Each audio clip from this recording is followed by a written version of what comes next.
My guest today is Tamzin Hall. Tamzin is the founder of the Neurodiversity Academy and is devoted to ensuring business support their neurodivergent staff the right way.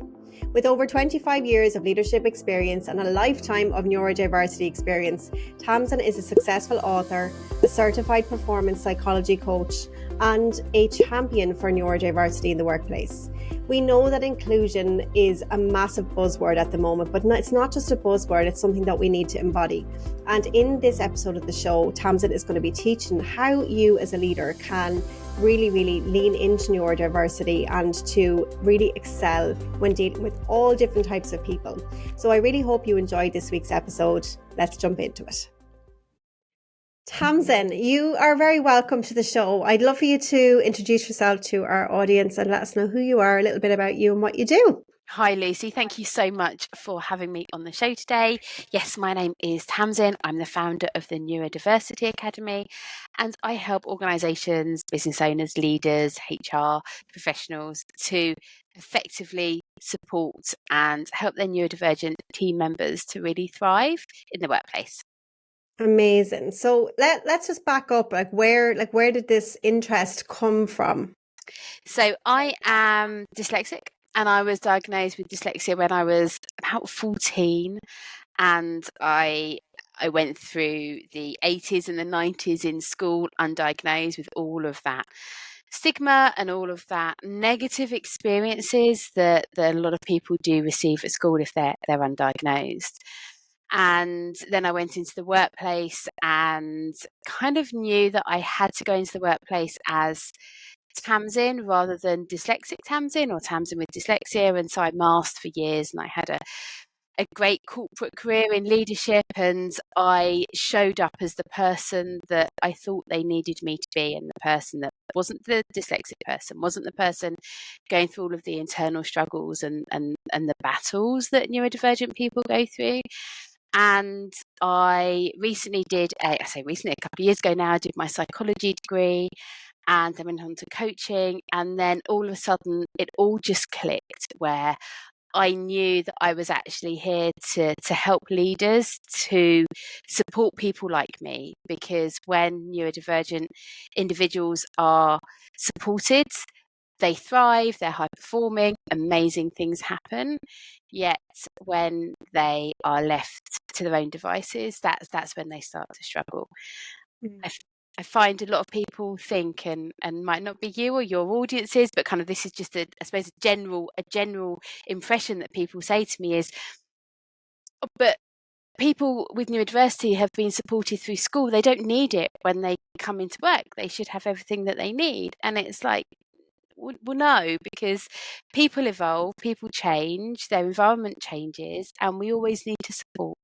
So I think it's a bit of a gap in knowledge, I suppose, and understanding, especially if somebody doesn't have neurodiversity in their world or they're not neurodivergent themselves. It's kind of that perception, and the amount of support out there for workplaces is, I would say, quite limited, especially for me in a corporate career. So that's how I got into it, because I really wanted to help just everybody to really thrive in their roles. Amazing. Okay. So I'm going to break it. Let's just go back to basics. Can we just please define, what exactly does it mean to be neurodivergent? So neurodivergence is the banner, which under it includes ADHD, autism, dyslexia, dyspraxia, ADD, AUDHD, bipolar, Tourette. So it's etc. It's the simple way that I explain is there's just something in our brain. So I'm diagnosed dyslexic and self-diagnosed ADHD. And there's just something in my brain that is just a bit different. It's something that I'm never going to be able to change. It is what it is. It isn't, I'm not broken. I'm me. I just need to figure out strategies and ways to navigate through and to thrive with my neurodiversity. So that's how I explain it. Amazing. And I think years ago, there was such a stigma around it, right? Which is why back in school, like you said, in the 80s and 90s, you weren't diagnosed because there was seen as, being something wrong, quote unquote, with people who had those, I suppose, symptoms. But actually now we know, like, all the most successful entrepreneurs in the world are neurodivergent, right? So we know now, I think there's a lot more information and people are starting to become educated about it. However, there's still a big problem in that I know there's leaders listening right now who have people on their team who are neurodivergent, who have not been diagnosed. So how do they, first of all, maybe spot somebody on their team, first of all? Because I think obviously awareness is the first step. Yeah, 100%. It can be quite tricky because actually an employee doesn't need to share. They don't have to share. They don't have to tell us. And I find a lot of the time the reasons that people don't share is exactly what you said, Lucy, is they've had so much stigma, so many negative experiences, so many biases towards them throughout school and also in some workplaces where they're just too afraid to share and they don't want to. And it's I find with even some of my clients, they can have the best relationship in the world with their leader. They respect them, they get on, they have a really great working relationship, and yet they still don't feel comfortable to share that they are autistic or ADHD. And it's nothing to do with the leader. I have a lot of leaders who say, but I don't understand, I want them to trust me. I'm doing all I can to help them to trust me. But sometimes when people have been through so much and so many heartbreaking experiences because they have shared who they really are, some people just can't.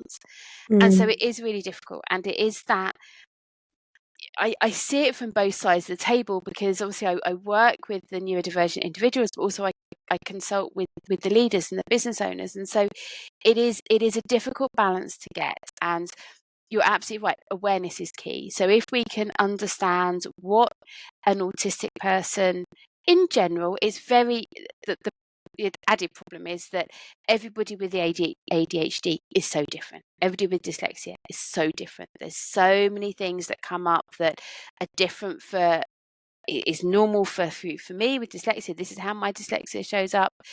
But 99% of people with dyslexia won't have the same traits that I have. So it's really difficult to spot. But if leaders can kind of just understand the general, for autism, this is what shows up. For dyslexia, this is what shows up.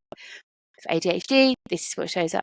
But also, a really easy way is if you have somebody who keeps behaving in a certain way, and even though you've talked to them, you've tried to help them, they're still behaving in that way, chances are they have a neurodiversity. So, for example, if we have somebody who keeps turning up late, so with ADHD, time blindness is a thing where, ADHD is we can have 5 minutes is the same as 5 hours sometimes. We just lose complete concept of time. And so if you have somebody that keeps bundling through the door, 2 minutes past, oh my gosh, I'm really sorry, I'm late again, I'm sorry. And you've pulled them up on it and you've had a conversation with them and they keep doing it, chances are, I mean, this is very general, but chances are there will be a neurodiversity there that's stopping them from either getting out the door, stopping them from realizing how long it's going to take them to get ready, how long it's going to take them to get to work, and just noticing those patterns and giving them the time and the space to share with you if they feel comfortable. Okay. And so you mentioned it's like about spotting that there's, everyone is different, obviously, and it's going to show up differently. But like, what would be maybe a key telltale sign for somebody who's autistic, for example? So if somebody is, and again, this is very general, so I'm not kind of saying every autistic individual has this, but this is quite a common trait. So interrupting. So if somebody is constantly interrupting, if they can't make eye contact, and if they are quite socially awkward in conversations, especially in group conversations. Okay. And what about, like, I think, isn't it that sometimes people with autism are very rigid in their thinking, Mm. like black and white. Is that another Yes. thing? Yes, very rigid in thinking, it is very structured. Sorry, do you know what? I've completely lost my train of thought. Something just caught my eye. I'm really sorry. You're okay. Yeah, just this is my dyslexia and my ADHD. I'm like there 1 minute, and I'm like, I'm lost. I'm over there. Don't worry. Take your time. Oh dear. Come back. Sorry.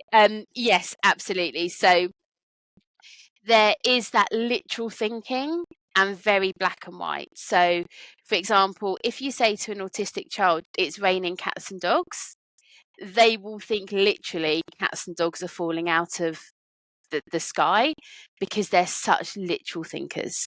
Mm. And so, like, how do you deal with somebody? So say there is somebody on your team or somebody in your family, a friend who is that like rigid thinking, and they're very, because I've seen it, like people who are very, you said we were doing it at this time, and what do you mean now the plan has changed? Like, and they just literally can't deal with the change. It can be quite difficult for other people being around that too. So how do you navigate that piece? So it starts with awareness and knowing that somebody is going to be very wobbled by change. So I can remember, gosh, I'm almost embarrassed to share this, but I can remember when I was 25 and I ran a centre of, I think we had about 50, 60 staff. And every week I used to change the floor plan. So everyone came in on a Monday morning and where they were sitting changed. And I thought at the time it was instruction come from above and it was something that we had to do. And I thought it was great. But looking back now, I think, oh my gosh, those poor autistic members of my team, they must have been absolutely mortified when they came in the morning and I changed where they were sitting. It just, so if please don't do that. If you do that, please don't do that because they have to have so much notice and be able to prepare and know exactly what's going to happen. So we need to give them time to almost walk it through in their mind. And this is why when you have somebody say, I'm going to meet you at 3:00 and we're going to go here, then here, then here, an autistic person has already planned every step of the way. And they know exactly what's going to happen. They know exactly how they're going to get to meet you. They know everything and they're happy with that. And then if we change, they can't, it just, their brain cannot physically cope with, but we were doing that. And now we're doing this. I've got some clients who, if they're driving somewhere and there's roadworks and there's a diversion, they have to go home. They can't continue because it's so funny as you're saying that. I'm just thinking there's somebody. So I've already shared, like I'm pretty sure I have ADHD, right? And there's somebody in my life who I'm pretty sure has autism. So what's so funny is that I am the most spontaneous person. I'm super structured, right? Really structured, because it's been the tool I've used my whole life to kind of keep me. I need the structure, right? But I could literally be walking on the way to a restaurant that I've booked, and then I'll go, oh, I know. Why don't we just drive an hour this way? Because I get shiny object syndrome, okay? And I get really excited by spontaneity. Whereas, my husband's good with that. My husband rolls with it. But there's a certain individual in my life where, we've clashed so many times because I'm so spontaneous and she just doesn't understand because, like we said, we were going to this particular place. So obviously you've got to respect the other person. But what about you? If you're also neurodivergent, like how the hell does that work? it's so difficult, isn't it? It's so difficult. And there's so many different factors. So all of this starts with understanding. So understanding ourselves and understanding exactly as you shared, Lucy, that I'm exactly the same as you, by the way. I'm like, I can't plan anything until the last minute because I don't know, I want that excitement and that spontaneity. So it's knowing ourselves and it's knowing exactly what makes us happy and what we need. And it's knowing the other person as well. And that starts with them knowing themselves. And sometimes I find, especially with autism, I'm finding at the moment with people kind of 30s plus, where they have experienced so much negativity in the past, it's helping them to really understand themselves almost from the beginning. So kind of starting from scratch again and helping them to understand that actually the reason I don't like change and I don't like plans changing is because of this is who I am. But it's what do they need in that moment when you want to go an hour and a half down the road rather than going where you've already booked? In that moment, what do they need? What do they need to know? And what do you need? And what do you need to know? And once you understand that, it's like you can meet in the middle and you can be, okay, I want to go over here, but I'm going to give you, maybe we'll have a conversation about it for 10 minutes before I make that decision. And I will have that conversation in a way that you need me to have that conversation and we'll decide together. Yeah, no, I love that. I think that's a great suggestion. I'm just laughing thinking of that particular person would just be like, no. So what they'll need is they'll need to know that everything, the what, the why, and the when. So the 3 W's. I don't know if you've heard that before. No. It works great for all neurodiversity. So if you're giving somebody a task, or if you're taking on a task, or if you're just changing the restaurant that you're going to, think about the 3 W's. It's the what, the when, and the why. So what's happening, when's it happening, and why is it happening? That is such a good tip. So we can also change that to if you're giving someone some work to do, what is it they need to do? Why do they need to do it? A lot of people forget the why, but neurodiverse brains need to know the why.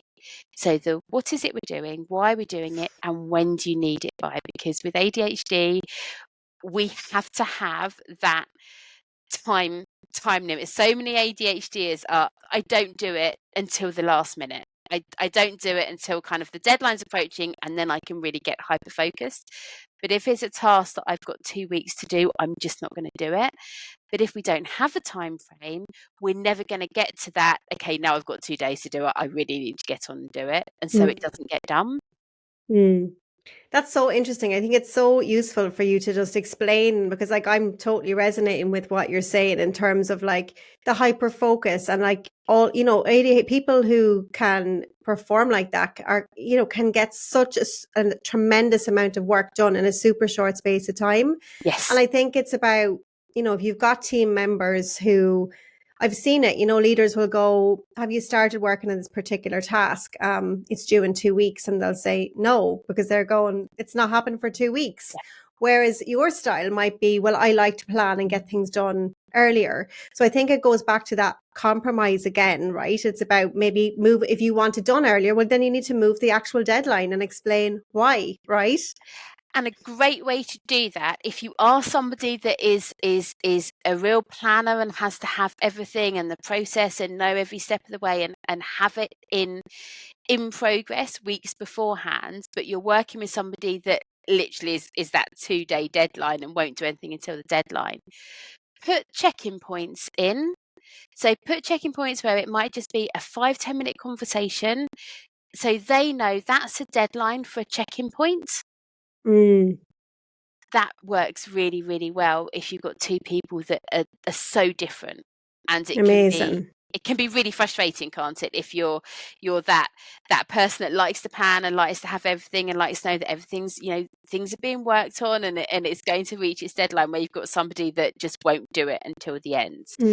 That's a great way to bring it all together in a And ladies, like if you're multitasking, come back to me on this one, because I think what Tamzin just said is really powerful. I think sometimes we think about neurodiversity as this big, complex thing that, we don't know how to handle. Whereas I think what I'm really hearing from you today is like a lot of these strategies are super simple. They're just like little check-ins or understanding the 3 W's, so it doesn't have to be as complex as we need it, as we kind of make it to be, right?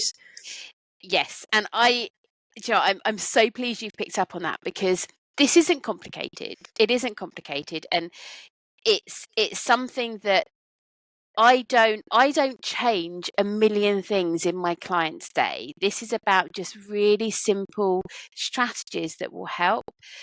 I do find that the neurodiversity conversation is almost something that people are scared of. And I think, all over the internet at the moment, there's you can't say it this way, you can't say it this way, you can't talk about this, you can't do that, you can't do that.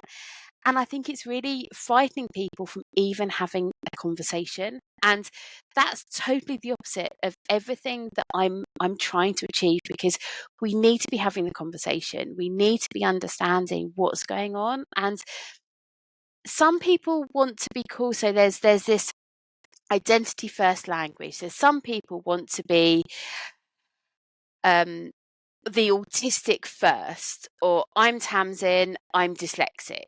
I'm Tamzin, I have dyslexia, are two very different terminologies. And some people are very, well, no, I want to use this. This is what's important to me. No, my dyslexia comes first. That's what's important to me. And I think as a society, we can't say this is the only way you can talk about it when everybody has such different preferences. Mm-hmm. And so just having that conversation, and maybe having the conversation on a one-to-one basis rather than open plan, and really understanding what the person in front of you, how they want to have the conversation, how they want to be addressed, how their neurodiversity shows up for them. Because it's then once we just say, I'm just going to have the conversation. I'm just going to make this really simple. This isn't something to be scared of. This isn't something that is hugely time consuming, hugely costly. Yes, for the individual, of course, it can be all consuming at times, but we can get to a stage where it doesn't stop people from moving forward. It is just an awareness and a conversation that we can get to a place that it can be really simple. Amazing. And what about if there are leaders listening to this show who have, who are neurodivergent themselves, right? So if you've got a neurodivergent leader, which there absolutely will be, who are also leading teams who inevitably will have neurodivergent people, what would you say, like, whose needs should they take care of first? Their needs or their team's needs? Their needs. I would say they need to understand themselves first. They need to know what their triggers are. They need to know. So I do a great exercise, which is called, it's based on the Maslow hierarchy of needs, actually, where we talk about, if you think about the Maslow hierarchy of needs in a triangle, at the bottom is the environment. So it's what do you need in your environment when you're working at your best? What does that environment need to look like? And for every single person with a neurodiversity and who's neurotypical, that will be different. So, for example, somebody with autism might need to wear noise cancelling headsets. They might need to be in a corner desk, away from distractions, away from noise. They might need to have their camera off when they're on calls, because actually having their camera on just brings up so much stress and anxiety for them. If they know exactly what their environment looks like, as a leader, they can then ensure, obviously not all the time, but that their environment is looked after. It's a bit like kind of, putting your oxygen mask on first. Let's look after you as a leader. Let's understand you as a leader. Let's understand what you need, what your triggers are, what happens when you are in that stress state, how you then react. Because somebody with autism, for example, or ADHD, or in fact, any neurodiversity, it might be when they're in that really heightened stress state, they might get a bit snappy or maybe a bit angry. And it's, as a leader, if you're dealing with so many different neurodiversities, so many different types of people, and so many different balls that you're juggling, and you might get stressed sometimes, knowing what your triggers are, knowing when you notice your triggers, you can take yourself away from that situation. So just walk away. And my biggest tip is, if you feel that trigger coming, and obviously in coaching we can really dive deep to find out what that is, but if you find that trigger, just walk away and go and get a cup of coffee. Just excuse yourself and go for a comfort break. Just stop that kind of process that you're on. That's going the escalation. That's it. Yeah. Yeah. Great advice. And I think when when you know yourself, and if you're autistic as a leader and you're dealing with somebody who's ADHD, who this is why AUDHD, which is the autism and ADHD combined, because 50% of people, around 50% of people with autism also have ADHD, and they then have this huge internal conflict because the ADHD spontaneity is exactly what you're talking about versus the autistic brain who needs that real routine and real structure. There's a huge internal conflict. But if you're managing somebody who's very different from you, if you know what your triggers are and you know when you identify, okay, I'm now going to start to get quite stressed, so I need to just take a break. So we're going to have a break and we're going to come back to this. That's how you manage, when you know yourself first of all, and then you can really get to know your team. It's quite a lengthy process, but it's really worth it. Yeah. And I think what's really important to remember is like, there's nothing wrong with you, right? There's nothing wrong with, it's not that you're broken, like you said earlier. It's not that you need to be fixed. It's actually that you need to understand yourself so you can thrive, right? And I think when you understand yourself and then you understand other people, well, actually, you give yourself what you need. You understand others, give them what they need. And there's no problem. Yeah. In theory. Yeah.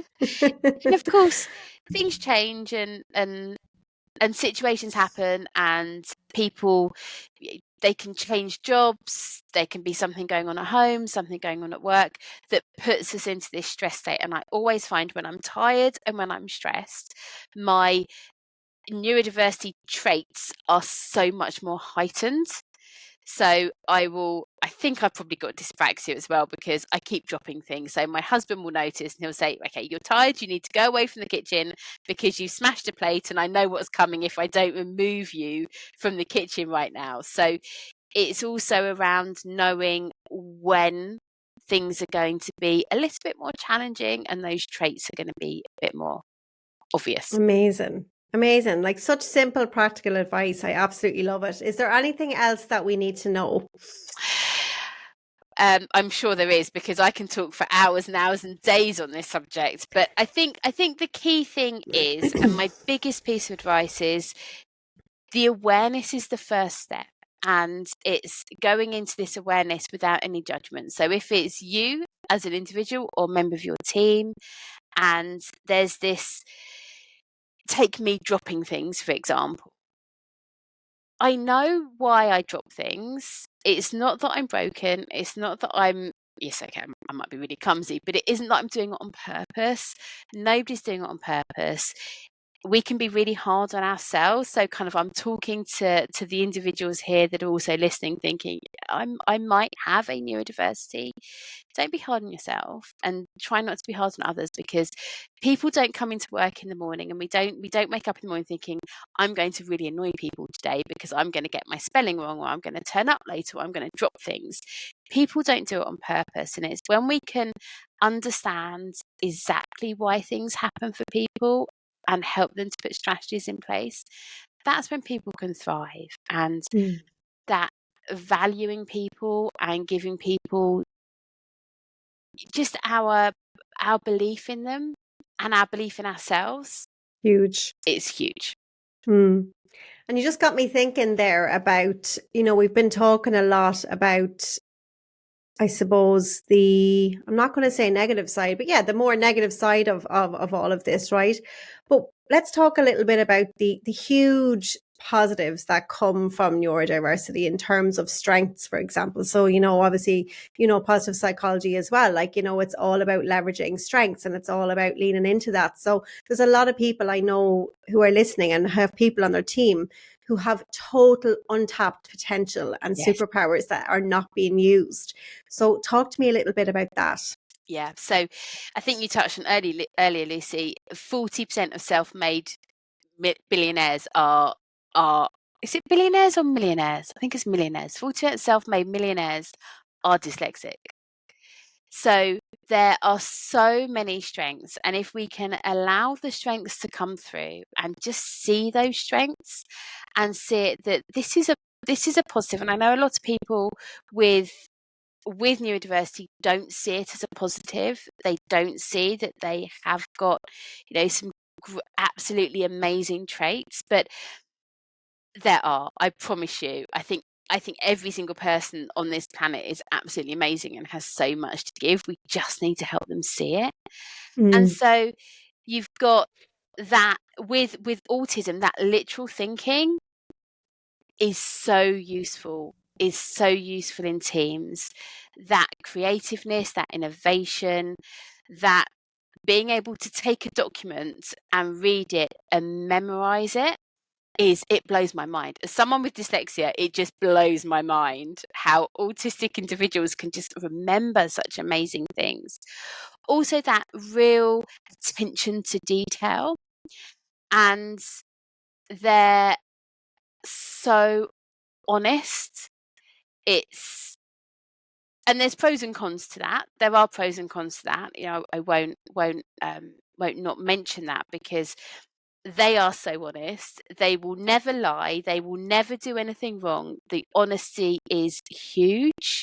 Sorry, I'll caveat that. They will never do anything wrong intentionally. Obviously everybody makes mistakes. It's all about rules, isn't it? Yes. And it's all about kind of rules and structure. So so if you've got somebody on your team like that, instead of, maybe berating them or getting frustrated, think about where else in your organization, maybe they're in the wrong role, and maybe it's not about them, maybe it's just the role. So it's like leveraging that strength. Imagine being able to do that. Yeah. And with ADHD, you can give an ADHD a project. If you put them in a room and they're in that hyperfocus state, and they don't know when they're going to be in that hyperfocus. So it's I'm laughing because that's all me. I'm like, yesterday I created my course. I was like, right, I'm going to record 2 modules, and I went for like 12 hours straight. And didn't plan it. Yes, and you wouldn't have needed to have been told you need to stop now.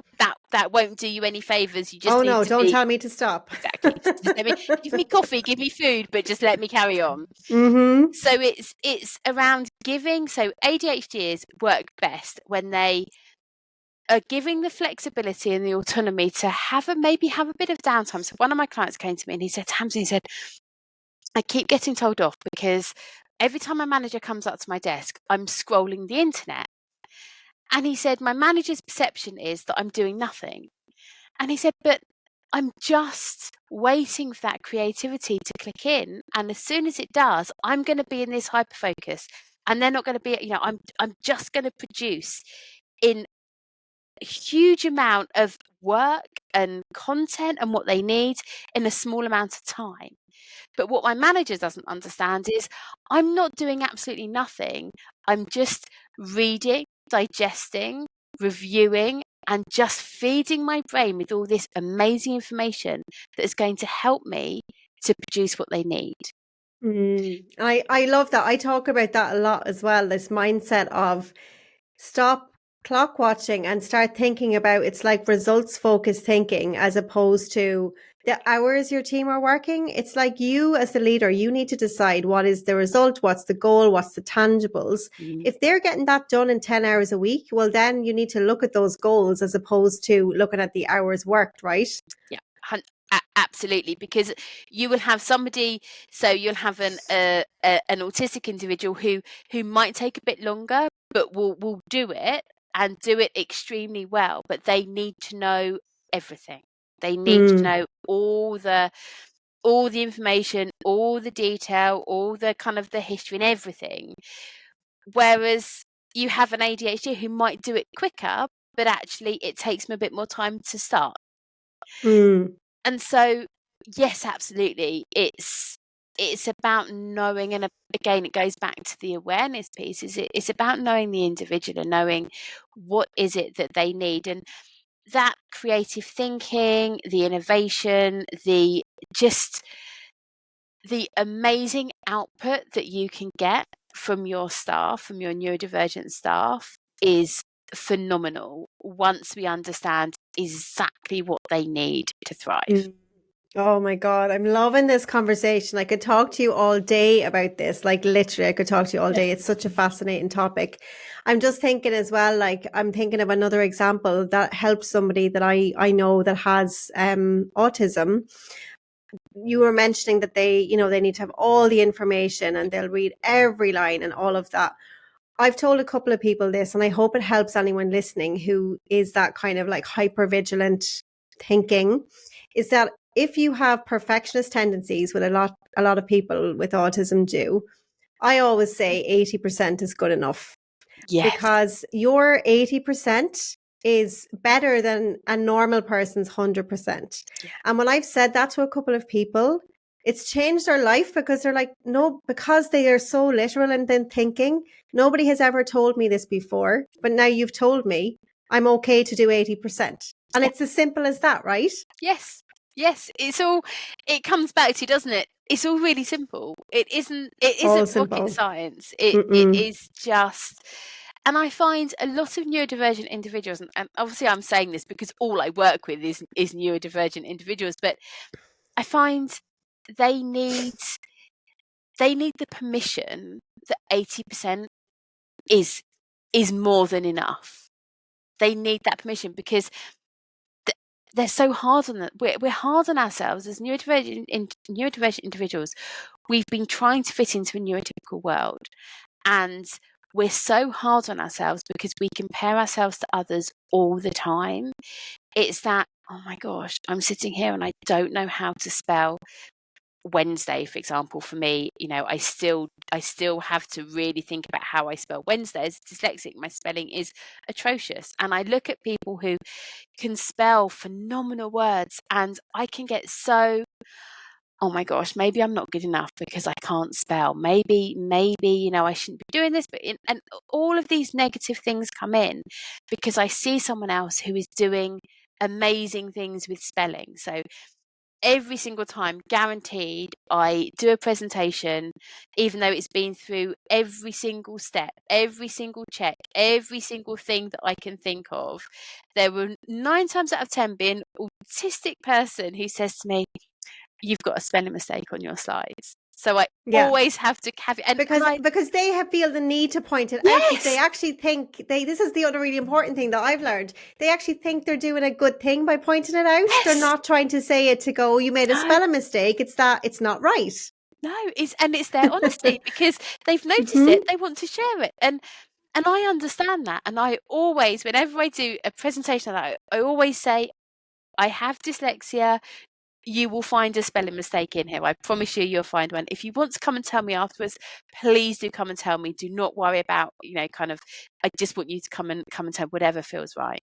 Yeah. So it's about telling them, right? So it's about even calling it out with your team members who are that way inclined, to tell them, actually, it's okay to have some spellings that are incorrect. But what's not okay is X, Y, and Z. And then you're going to give them that permission and the new rules for play, because I think nobody's ever told them these things before, which is why it's so important to have people like you educating in the workplace too.